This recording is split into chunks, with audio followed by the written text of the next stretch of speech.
thank you all for making it to today's debate when you all could have been home enjoying yourselves. The topic today is whether genocide of the Native Americans was justified. Our contestants are Hamza Suhail and Animesh Sareen. First question for Animesh: was smallpox against the natives justifiable? Well, it has been proven on many accounts that the early Englishmen attempted to use biological warfare against the Indians in order to extirpate them. Here I have a letter from General John Bouquet to General Jeffrey Amherst. Bouquet writes that he will try to inoculate the Indians by means of blankets, taking care, however, not to get the disease on himself. This proves that the early Englishmen did indeed attempt to use smallpox to infest the Indians. Terrible answer. Mr. Hamza, your rebuttal? Well, I agree that the Englishmen did indeed use biological weapons to combat the natives, but where my argument comes in is that they used it as a means of self-defense against the brutality and savagery of Native Americans. Next question: was the use of theism for vindication viable? I think that the Englishmen, they came here in search of new opportunity. They came to spread their religion. They felt as though it was their God-given duty to spread and expand westward, to, as many of you may have heard the term, manifest destiny. And so in that sense, I think that theism could be used as a sort of justification for wanting to expand westward. See, expanding westward does not necessarily include massacring Indians, stealing their crops, and taking their leader's daughter hostage, brutally murdering our men. What? Next question. Does the brutality of native attacks make it acceptable to oppress the natives? Well, there's clear reasoning behind the Indian attacks on Englishmen, as during the French and Indian War, the Indians sided with the French and Dutch as they treated them kindly and not as the British did. The Indians were abused by Englishmen and fenced away, forcing them to be isolated. This hurt their agricultural stock and their hunting grounds. I disagree. Within the war, the Native Americans sided with the French, who were the enemies of the British, the Englishmen. And so, the Englishmen had a right to think of the natives as their enemy, because they sided with their enemy. In fact, Woodrow Wilson referred to the French and Indian War as the First World War. And in that war, the natives, whom we once had peaceful relations with, sided with our enemies. And so that would justify some of the negativity towards Native Americans. Next question: were the natives only innocent victims of oppression? Oh boy, this question. Well, my answer is no. The natives were definitely not innocent victims of oppression. They contributed a lot to the violence. In fact, they initiated most of it. As you can see right here is a quote from Nathaniel Saltonstall. The heathen rarely gave quarter to those that they take, but if there were women, they first forced them to satisfy their filthy lusts, and then murdered them. This shows just how brutal the natives treated the Englishmen with their women. On top of this, there was one recorded occasion of a Native American disemboweling an Englishman, burying him into the ground, and placing a Bible in his body cavity. And he quotes, "You Englishmen have exceeded here above ground. Now let's see how you do buried underneath the ground."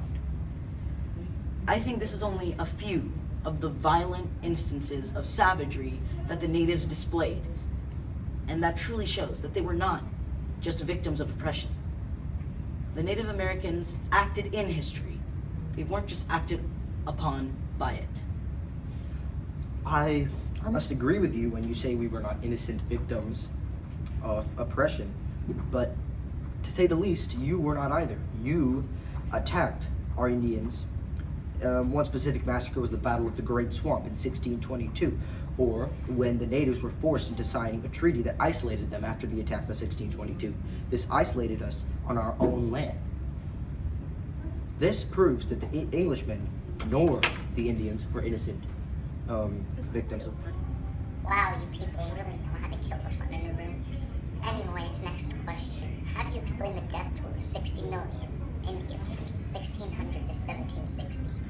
Well, there's a very good explanation to how the Indian death toll was 60 million, from a period of 160 years, 1600 to 1760.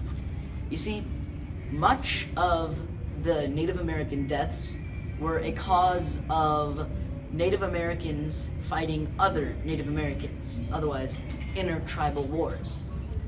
And Indians had many conflicts with their own type of people, and this resulted in, of course, the deaths of many, millions. But another contributor to that was the smallpox issue, which we covered earlier, about how disease was used. And that, of course, as I stated earlier, was justified due to the natives attacking the Englishmen. And so they used smallpox as a manner of self-defense, of course.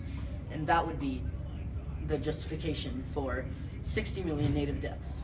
And we mustn't forget the French and Indian War as well, where the Native Americans sided with the French, our enemies. And so we would be able to see them as enemies.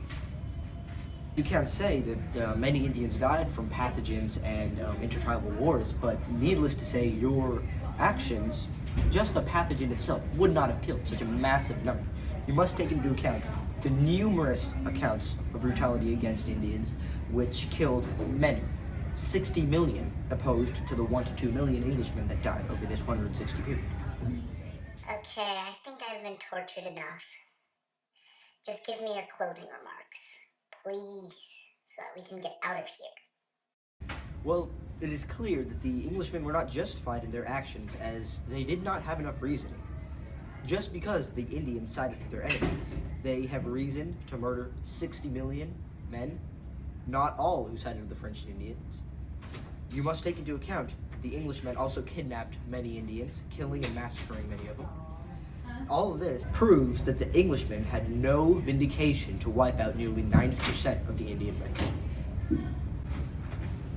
As I stated before, Native Americans were not just victims of oppression. They weren't just innocent victims of oppression throughout history. They acted in history. They weren't just acted upon by it. There are several examples of Indians initiating violence. For example, Metacom, or also known as King Philip, in 1675, of the Wampanoag tribe, attacked 45 towns in a brutal conflict.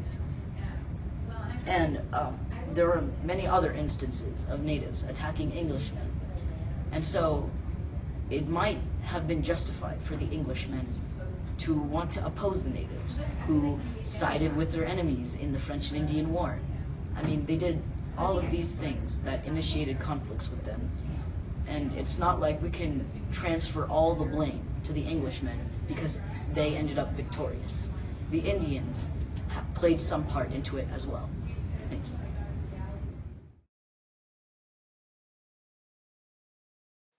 Hey, Richie Rich here for post-debate commentary. Okay, so it looks like both these lunatics got no idea what they're talking about, okay? The one on the right's a choke artist and the one on the left's a liar, okay? Let me tell you what it's all really about, okay? So you got your Indians and you got your Englishmen, right? One side you get the upstanders from the Indians, right? You get like Chief Opechancanough in 1622 and Metacom in 1675. They attack English and rebel against them. They kill them brutally. Other side, you got the propaganda against the natives, like that one book, Sovereignty and the Goodness of God by that Mary Rowlandson, right? It's like a heads tails issue, man. You can't pick one side, right? You got the point where if the English didn't settle and expand, we wouldn't have progressed this far, right? But then they used the dirty tactics to kill the natives and expand westward and isolate them and stuff, man. But what I gotta tell you, man, is that these two got no idea what they talking about, okay?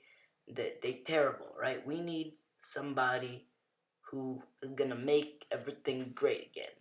We need somebody who knows what he's talking about, right? We need somebody who's got the experience, man, the wisdom, right? Everything like that. We need somebody who says, It's gonna be huge.